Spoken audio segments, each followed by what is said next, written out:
மன்னி, வா காந்திமதி, உட்கார்.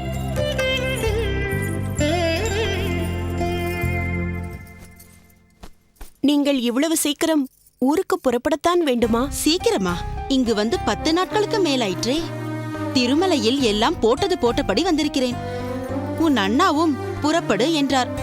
மறுவார்த்தை பேச முடியுமா? சரி என்று கிளம்பி வந்துவிட்டேன். நான் ஒன்றும் சாதாரண விஷயத்திற்காக உங்களை புறப்பட்டு வர சொல்லவில்லையே. ஆமாம் ஆமாம், கோவிந்தனின் புண்ணியாக வசனத்திற்கு வந்த நாங்கள் கோவிந்தன் கண் திறக்கவில்லையே என்ற வேதனையால் திருமலை பெருமானிடம் பிரார்த்தனை செய்ய திருமலைக்கு திரும்பச் சென்றோம். ஆனால் திருமலைக்கு பெருமாளை சேவிக்க வந்த யார் மூலமாகவோ உன் அகத்துக்காரர் கோவிந்தன் கண் திறந்து விட்டான் என்ற செய்தியை சொல்லி அனுப்பியதும் அடுத்த நிமிடமே திருவேங்கடநாதனுக்கு நன்றி கூறி இங்கு திரும்பி வந்துவிட்டோம். என்ன ஆச்சரியம் காந்திமதி! அண்ணன் ராமானுஜனைத்தான் முதலில் பார்ப்பேன் என்று எவ்வளவு பிடிவாதமாக இருந்திருக்கிறான் கோவிந்தன். அதுதான் மன்னி சொல்கிறேன். எத்தனை துக்கத்தில் இருந்த நமக்கு எப்படிப்பட்ட மகிழ்ச்சி இது!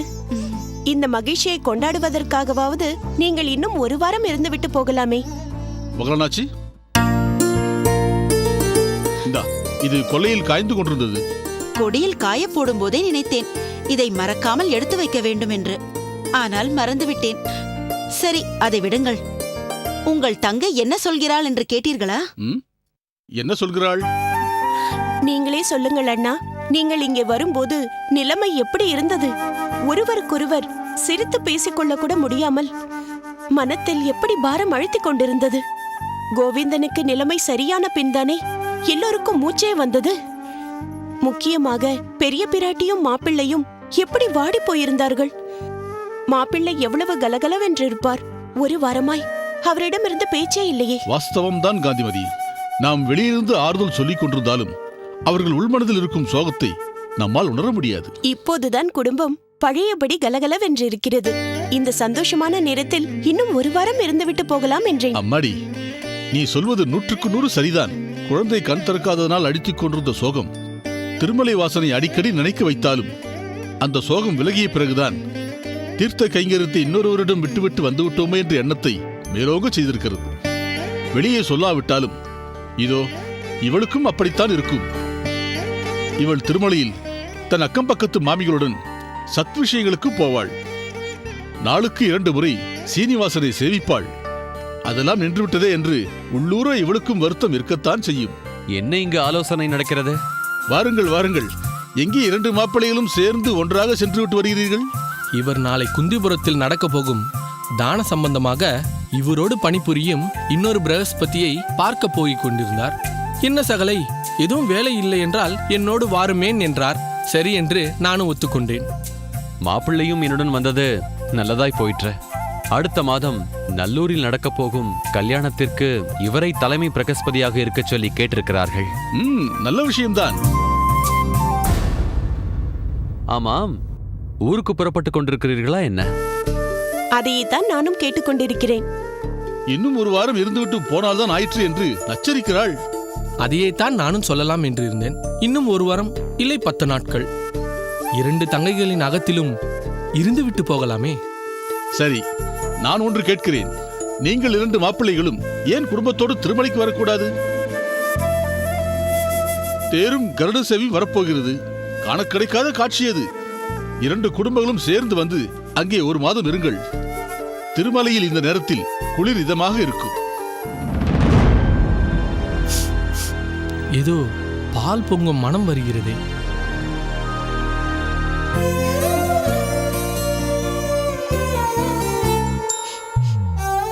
கோவிந்தா, அடுப்பில் பால் பொங்குவது போல் தெரிகிறது. சமத்தாய் படுத்துக்கொண்டேரு. அம்மா இதோ வந்து விடுகிறேன்.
போடு.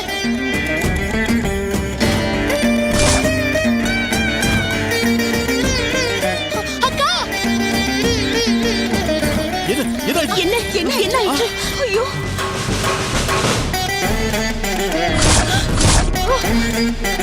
ராமானுஜா, தேளை கீழே போடு.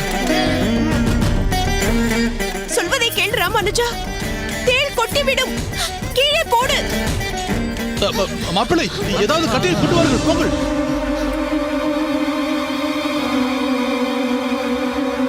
ராமானுஜா, தேலை கீழே போடு, அடித்து விடுகிறேன்.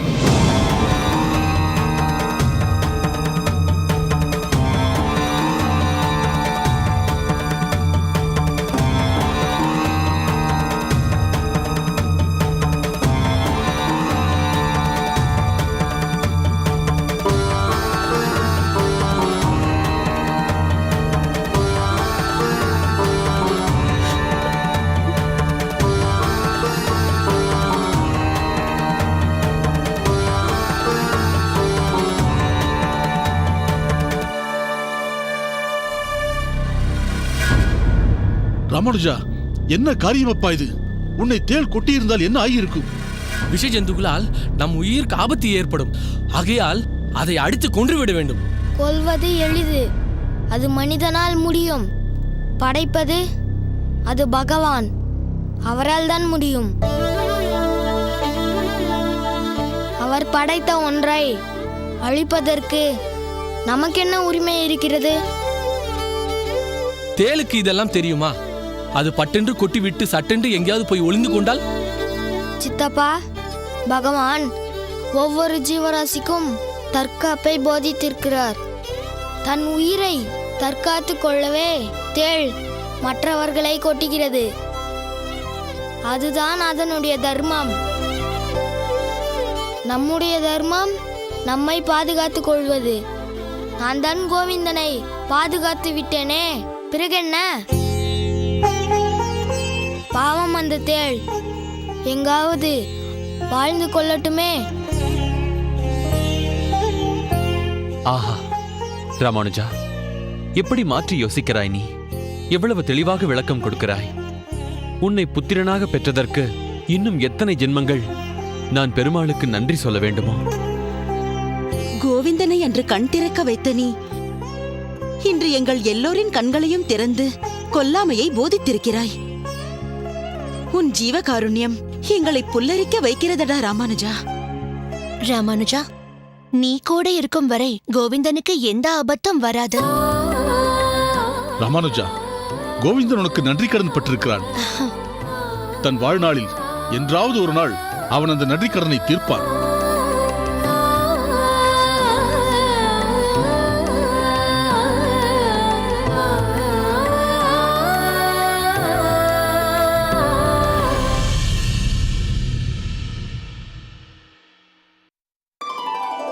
பிள்ளைகளே, இன்று ஆவணி அவிட்டம். அந்தணர்களாக பிறந்த நாம் தரித்துக் கொண்ட பூநூலை மாற்றி புதிய பூநூலை அணிந்து கொள்ளும் நாள். நாம் பூநூலை அணிந்து கொள்வதால் நாம் தான் உயர்ந்தவர்கள், மற்றவர்களெல்லாம் தாழ்ந்தவர்கள் என்ற அர்த்தமில்லை. பூநூலை அணிந்தவன் அனைவரையும் சமமாக பார்க்க வேண்டும்.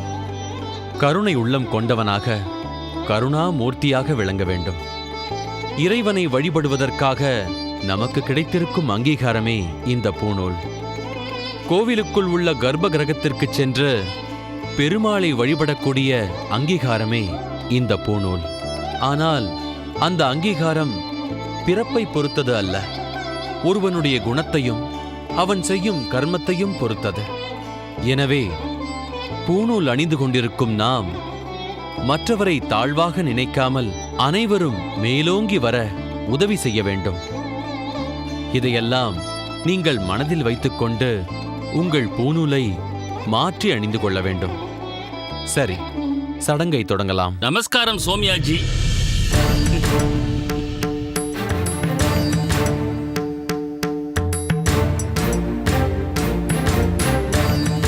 நமஸ்காரம், வாருங்கள். என்ன சோமியாஜி, சௌக்கியமா?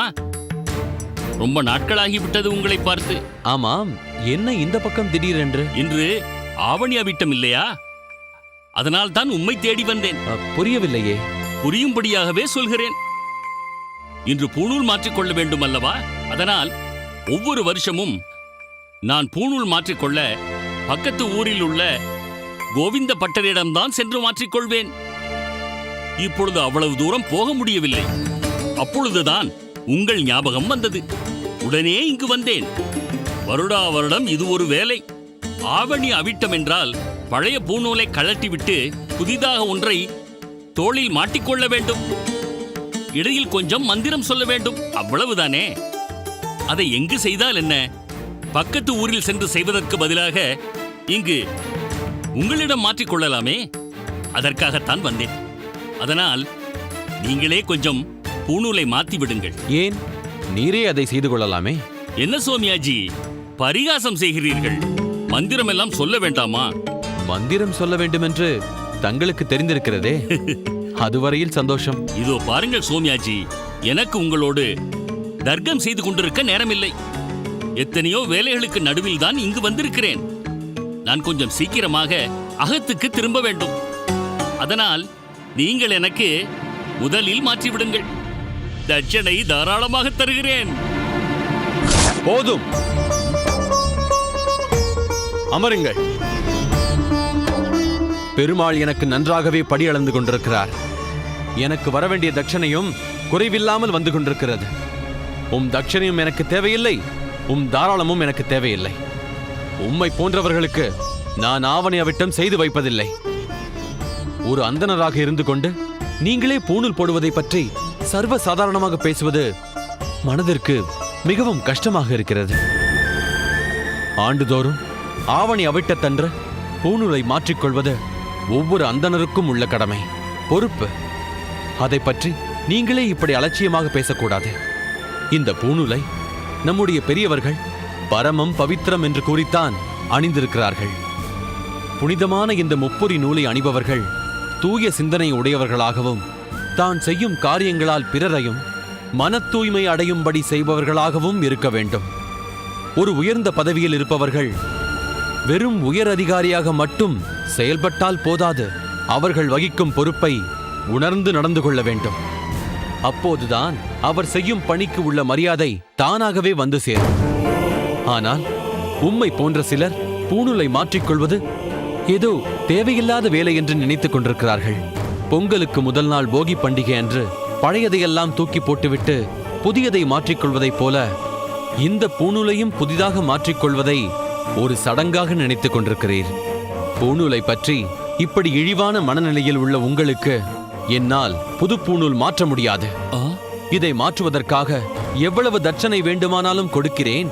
நீ பூணூலை மாற்று என்று சொல்லும் உங்களுக்கு நான் பூணூல் மாற்றினால் அந்த புண்ணியமான காரியத்தை தட்சணைக்காக செய்தது போல் ஆகிவிடும். நான் தட்சணைக்காக பணிபுரிபவன் அல்ல. பூணூலின் மகத்துவத்தை உண்மையிலேயே புரிந்து கொண்டு இத்தனை பிள்ளைகளுடைய பெற்றோர்களும் என் கையால் தான் இவர்களுக்கெல்லாம் பூணூல் போட வேண்டுமென்று அனுப்பியிருக்கிறார்கள் என்றால் அது தட்சணையை முக்கியப்படுத்தி அல்ல, அவர்கள் என் மீது கொண்டுள்ள நம்பிக்கைக்காக. என்ன சோமியாஜி, அப்படியானால் இவர்களை விட நான் என்ன மட்டமாக போய்விட்டேனா? ஆமாம். என்னது சோமயாஜி, நீர் பேசுவது சரியில்லை. நான் சரியாகத்தான் பேசுகிறேன். ஆவணி அவிட்டத்தின் பெருமையையும் பூணூலின் மகத்துவத்தையும் நீங்கள் நிச்சயம் தெரிந்து கொண்டிருக்க வேண்டும். அங்கவஸ்திரம் அழுக்கானால் அதை தூக்கி போட்டுவிட்டு புதிய அங்கவஸ்திரத்தை தரித்துக் கொள்வது போன்றதா பூணூல்? மிக பவித்திரமான ஒன்று இது. பெண்களுக்கு திருமாங்கல்யம் போன்றது ஆண்களுக்கு பூணூல். அதை மறந்து விடாதீர். பிரசங்கம் எல்லாம் வேண்டாம். பூணூல் எனக்கு போட போகிறீரா இல்லையா? நான் பிரசங்கம் செய்யவில்லை, உண்மையை சொல்கிறேன். ஒருவன் பழைய பூணூலை கழற்றி போடும்போது சென்ற வருடம் அவன் மனதில் நுழைந்த கல்மிஷங்களையும் கழற்றி போடுகிறான். புதிய பூணூலை தரிக்கும் போது என் இதயத்தையும் மனதையும் ஒரு சேர காக்கும் இந்த பூணூல் எனக்கு நன்மையே செய்யட்டும் என்று அதை அணிந்து கொள்கிறான். இதோ இந்த பிள்ளைகள் வெள்ளை உள்ளத்தோடு நான் சொல்வதை ஸ்ரத்தையோடு கேட்டு அதன்படி நடக்கிறார்கள். ஆனால் நீர் ஏதோ தட்சணை கொடுத்து விட்டால் எல்லாம் நடந்துவிடும் என்ற எண்ணத்தில் இருக்கிறீர். யக்ஞோபவீதம் பரமம் பவித்ரம் என்றுதான் சொல்லப்பட்டிருக்கிறது. யக்ஞோபவீதத்தின் மீது நம்பிக்கை இல்லாதவர்களுக்கு நான் பூணூல் போடுவதில்லை. தாங்கள் தயவு செய்து போகலாம். எனக்கொன்றும் நஷ்டமில்லை. தட்சணை கிடைக்காதது உமக்குத்தான் நஷ்டம். நான் போகிறேன். பார்த்தீர்களா பிள்ளைகளே, இப்படி ஒவ்வொரு குலத்திலும் தத்தம் குல தர்மத்தை கடமையே என்று கடைபிடிப்பவர்கள் சிலர் இருக்கத்தான் செய்கிறார்கள். நாம் செய்யும் ஒவ்வொரு காரியத்திலும் ஸ்ரத்தை இருக்க வேண்டும். அதை எதன் பொருட்டு செய்கிறோம் என்றும் அறிந்து கொள்ள வேண்டும். சரி, நாம் சடங்கை தொடங்கலாம்.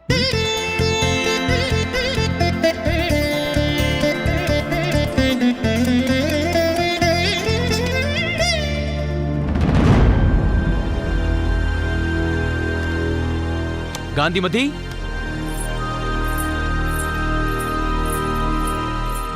சுவாமி, கூப்பிட்டீர்களா? காந்திமதி, குழந்தைகளுக்கு அணிவிப்பதற்காக புதிய பூணூல் கண்டு இங்கே வைக்கச் சொன்னேனே, வைத்தாய் அல்லவா? வைத்தேனே சுவாமி, இதோ இங்கேதான் வைத்தேன்.